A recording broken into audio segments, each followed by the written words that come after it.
पिता और गुरु दोनों से उनको लड़ना पड़ा। पिता त्रिलोक के स्वामी थे, गुरु तंत्र के अधिष्ठाता थे, और इन दोनों से 4 साल के बालक को लड़ना पड़ा। भगवान के प्रति विश्वास के अलावा और प्रहलाद के पास था क्या? मौसी जो है वो आग में लेकर के उतर गई। व्यक्ति को आप सोच करके देखिए, हाथी के नीचे दबा दिया गया, जहर पिला दिया गया, पहाड़ी से धक्का दे दिया गया, पानी के अंदर डुबा दिया गया, दोस्त अपने नहीं रहे, सब पराये हो गए। और ऐसी स्थिति में भगवान के प्रति भरोसे के अलावा प्रहलाद के पास कुछ नहीं था। व्यक्ति के पास जब भगवान के प्रति भरोसा आता है, गुरु के प्रति भरोसा आता है, अटूट विश्वास आता है, ऐसा विश्वास आता है कि दुनिया की कोई भी ताकत आ जाए, परेशानी आ जाए, तकलीफ आ जाए, हमारे पीछे तो गुरुदेव खड़े, दिक्कत किस बात की? यदि हम जा रहे होते लड़ने तो हमें परेशानी होती, पर जब गुरुदेव के साथ जा रहे हैं हमें तो कुर्ता पकड़ करके चलना है, हमें क्या दिक्कत है? वो है ही वहां। यदि मन के अंदर व्यक्ति के विश्वास आ जाता है तो आप मान करके चलिए कि संसार की ऐसी कोई समस्या नहीं जो हमें समस्या के रूप में नजर आएगी, क्योंकि जहां समस्या नजर आएगी वहां पर यह भी नजर आएगा कि वहां पर गुरुदेव समाधान के रूप में पहले से उपस्थित है। व्यक्ति के अंदर यदि विश्वास आता है, श्रद्धा आती है, समर्पण आता है, तो जीवन में भरोसा बड़ी प्रगाढ़ता के साथ आता है। एक बड़ौदा के राजा की घटना आती है। शादी करके आ रहे थे, रणजीत सिंह नाम था, लंदन में पढ़ने वाले थे, लौट के आ रहे थे, नवविवाहिता पत्नी थी। रास्ते में क्या हुआ? तूफान आ गया, जहाज जोर जोर से हचकोले लेने लगा। जहाज का कप्तान भी घबरा गया, बोला कि साहब जिसको जो लेना है वो ले और लेकर के पानी में कूद जाए, जहाज तो डूबने वाला है। पत्नी ने पति को देखा तो देखा, वो तो ध्यान लगा करके बैठे। पत्नी को बड़ा आश्चर्य हुआ, बोले जहाज हिचकोले खा रहा है और आप जो है ध्यान लगा करके बैठे। बोले आपको डर नहीं लग रहा? बोले नहीं। क्यों? पति ने तुरंत अपनी तलवार निकाली और पत्नी की गर्दन पर रख दी। बोले आपको मजाक सूझ रहा है? यहाँ पर जो है जहाज हिचकोले खा रहा है, तूफान आया हुआ है, आप ये तलवार मेरे गर्दन पे लगा करके बैठे। बोले क्यों, आपको डर नहीं लग रहा है? पति ने पूछा। बोले डर क्यों लगेगा, आप मेरे पति। तो राजा बोले फिर मुझे डर क्यों लगेगा, वो मेरा पिता है, ये जिसने तूफान लाया है मैं भी जानता है। यदि व्यक्ति के अंदर ये भरोसा आ जाए कि यदि जिंदगी में तूफान आ रहे हैं तो जो तूफान लाना जानता है वो तूफान थामना भी जानता है। यदि हमारे जीवन में संकट आते हैं तो जो संकट लाना जानता है वो संकट का समाधान ढूंढना भी जानता है। ऐसा नहीं है कि वो दो चीजें दो अलग अलग जगहों से आ रही हैं। जिसके अंदर ये भरोसा आता है उसके जीवन में समस्याएं आती हैं तो समाधान का स्वरूप लेकर के आते हैं। एक कहानी आती है अर्जुन की, बहुत प्यारी। ये घटना तो हर एक को पता है कि जब अर्जुन छोटे थे तो उनकी परीक्षा ली गई। कैसे ली गई? एक तालाब के अंदर पेड़ था, पेड़ के अंदर जो है शाखा से जो रस्सी बांध दी गई, रस्सी में चक्र लगा दिया गया, चक्र को घुमा दिया गया, उसमें मछली को लटका दिया गया। अब मछली की आंख पे निशाना लगाना है, और वो भी सीधे नहीं लगाना है, पानी के अंदर प्रतिबिंब देख करके लगाना है। हर एक से पूछा गया, हर एक ने कहा मुझको बादल दिख रहा है, मुझको पेड़ दिख रहा है, शाखा दिख रही है, मछली दिख रही है। अर्जुन ने कहा कि साहब मुझे मछली की आंख के अलावा और कुछ नहीं दिख रहा है, तीर चला तेरा लगेगा। उनके गुरु ने बोला। ये कहानी हर एक को पता है। कहानी का दूसरा पक्ष, जब पांडवों ने खांडव प्रस्थ बनाया तो बनाने के बाद क्या हुआ? कौरवों को बुलाया। अब कौरव जब वहां पर आए तो कौरवों के मन में से अभी भी कुमति तो गई नहीं थी। तो कौरवों ने कहा कि साहब आज भी हम परीक्षा लेकर के देखते हैं कि अर्जुन वही अर्जुन है कि नहीं, जिनके अंदर इतना धनुर्धरी का जो है एकदम शिखर था वो अभी भी है कि नहीं, हम चेक करके देखते हैं। बोले करिए। वैसा ही सब व्यवस्था बना दी गई। एक पानी ढूंढा गया, पानी में पेड़ ढूंढा गया, पेड़ में शाखा दी, शाखा में चक्र लगाया और चक्र के अंदर मछली को बांधा और चक्र को घुमा दिया। इस बार उनने एक चालाकी करी। क्या? पानी के अंदर लहरें पैदा कर दी। प्रतिबिंब बनेगा नहीं तो देखोगे कैसे, और देखोगे नहीं तो लगेगा कैसे।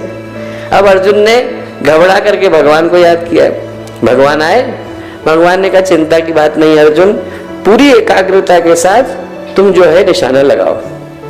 अर्जुन बोले कि तुम ऐसे ही करने वाला था।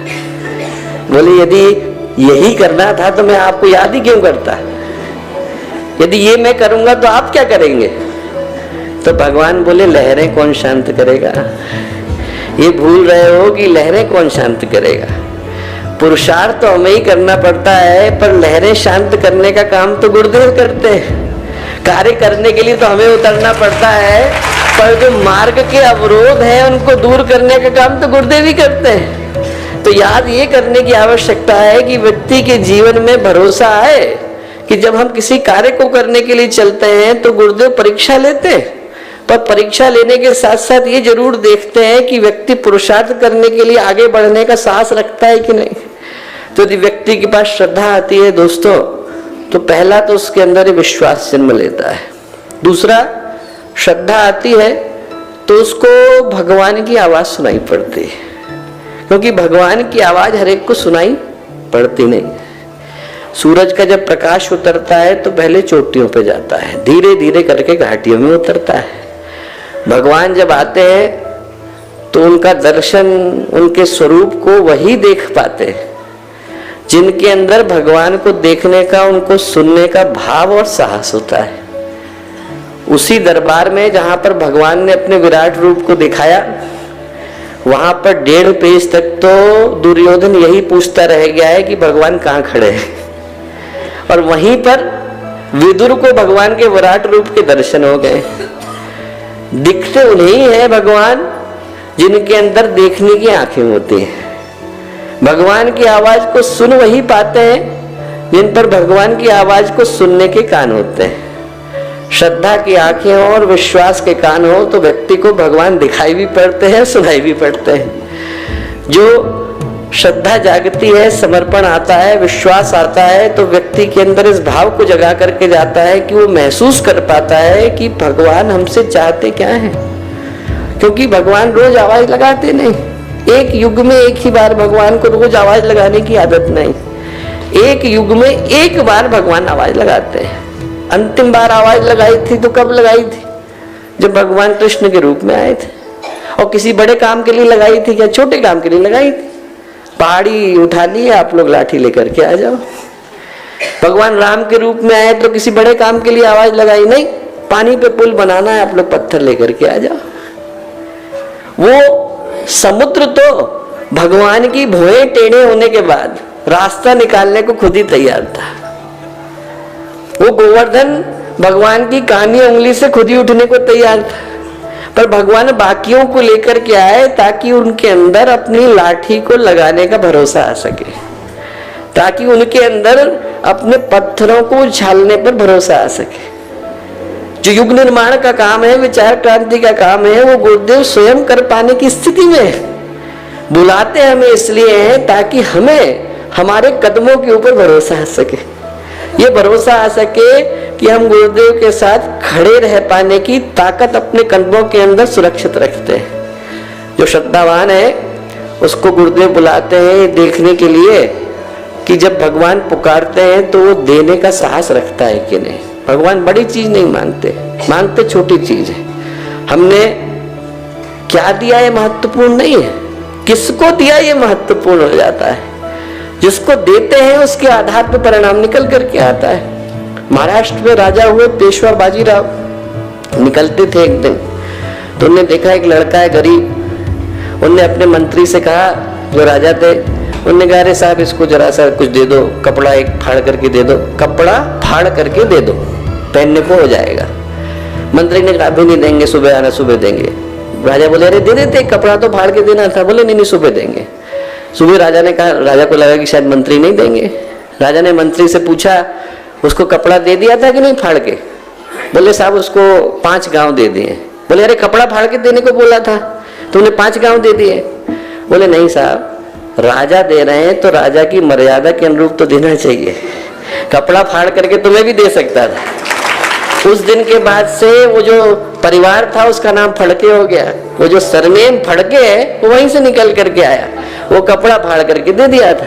तो जिससे आप देते हैं, जितने बड़े के लिए आपने किया, उसी अनुपात में भगवान लौटा करके जाते हैं। द्रौपदी को लौटाया है कि नहीं? द्रौपदी के द्वार पर 60,000 जो है शिष्य लेकर के दुर्वासा आकर के बैठ गए, खाना खाएंगे। द्रौपदी ने कहा अरे भैया खाना कहाँ है, हमारे पास है ही नहीं। भगवान को याद किया, भगवान आए तो भगवान ने उल्टा मांग लिया। भगवान ने कहा खाने को क्या है, निकाल। और द्रौपदी चाहती तो मना करती, अरे 60,000 तो पहले ही बाहर बैठे, उनको खिलाने को नहीं है, आपको कहाँ से खिलाऊं? उन्होंने तुरंत अपना देखा हमारे पास क्या है, अन्न के 2 दाने पड़े थे, भगवान को दे दिया।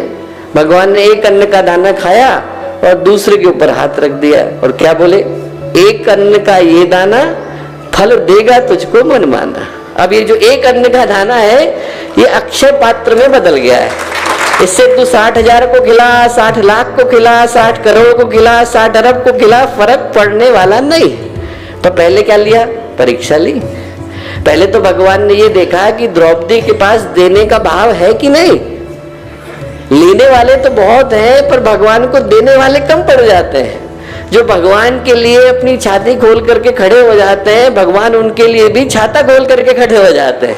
जितना चाहिए उतना हम देने को तैयार है। भगवान पहले ये देखते हैं कि व्यक्ति के पास पुकारने के समय में उत्तर देने का साहस है कि नहीं। सुदामा गए, भटकते भटकते गए सुदामा, और ये सोच करके गए कि हम तो गरीब आदमी हैं साहब, हमारा जो मित्र है वो कितना बड़ा आदमी हो गया, 3 लोग करा जाए। गए भगवान कृष्ण के पास पहुंचे। अब भगवान कृष्ण के पास ये सोच करके पहुंचे कि भगवान कृष्ण हमारा कुछ भला करेंगे।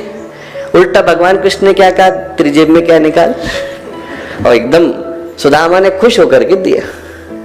खुश होकर के दिया, चाहते तो मना करते कि भैया तुम सोने के सिंहासन पर बैठे हुए हो, 3 लोक के स्वामी हो, द्वारिका के अधिपति हो, मुझ जैसे गरीब व्यक्ति से तुम 2 मुट्ठी सत्तू में लेकर के घूम रहा हूं, रास्ते में खाऊंगा वो भी तुम लेकर के जा रहे हो। नहीं, पूरा दिल खोल करके दिया। और दिया तो भगवान ने क्या किया, भगवान ने निकलने से पहले उनको द्वारिका का अधिपति बना दिया। भागवत पढ़िए आप, भागवत में आता है कि जैसे ही बनाया वैसे ही विधाता शिकायत लेकर के गए।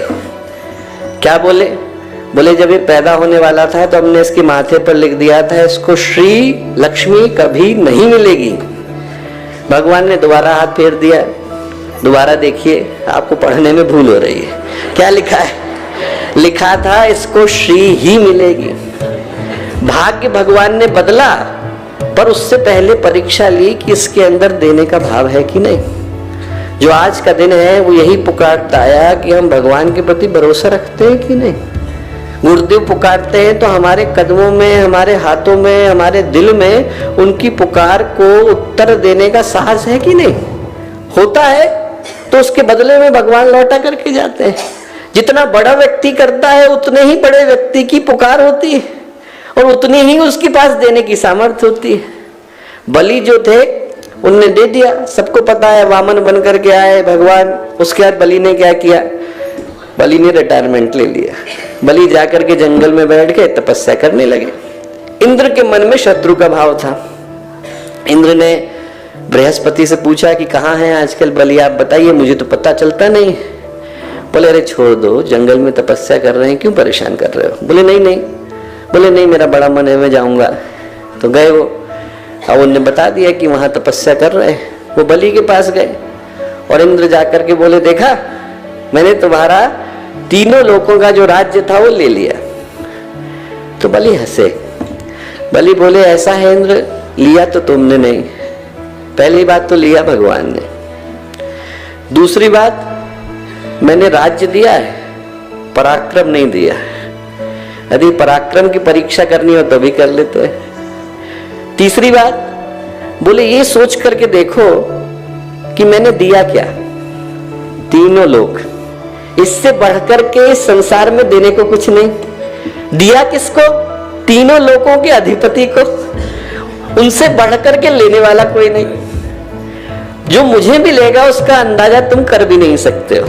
मिला क्या, भगवान ने बलि को ये वरदान दिया कि बलि से पहले वाली 7 पीढ़ियां और बलि की बाद वाली 7 पीढ़ियां किसी भी रूप में आए जीवन मुक्त होंगी ही होंगी। 14 के 14 लोग, 14 के 14 लोगों को जीवन मुक्त की उपाधि उसी समय में दी, इनकी मुक्ति सुनिश्चित है। और क्या दिया, आज के बाद बलि का नाम लेकर के कोई भी मुझे पुकारेगा तो उसके वचन को पूरा करने के लिए मैं स्वयं उपस्थित होऊंगा। ये न बद्धो बलि राजा दानवेंद्र महाबल, है कि नहीं।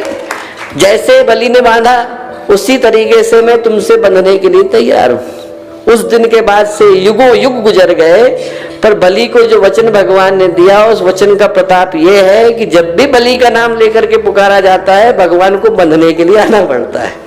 तो बलि ने कहा उनसे बढ़कर के लेने वाला नहीं, इनसे ज्यादा देने वाला नहीं। हम ये सोच करके देखें, गुरुदेव खड़े मांग रहे हैं, और जो मांग रहे हैं वो बड़ी चीज नहीं मांग रहे, सिर्फ इतना ही मांग रहे हैं कि हमसे ये आश्वासन मांग रहे हैं कि उनका जो अभियान है उनके लिए हम लोग अपनी ऊर्जा लगाने को तैयार हैं और नए हाथ खड़े करने को तैयार हैं। ऐसे लोगों को तैयार करने के लिए तैयार हैं जिनके अंदर गुरुदेव के प्रति वही भाव हो, समर्पण हो, विश्वास हो। नए लोगों की, नए संकल्पवानों की, नए विभूतिवानों की एक नई टीम को खड़ा करने की जिम्मेवारी हमारे पास है। गुरुदेव ने पुकारा है और इस भाव के साथ पुकारा है कि उस भाव को पूरा करने का साहस हमारे पास आए।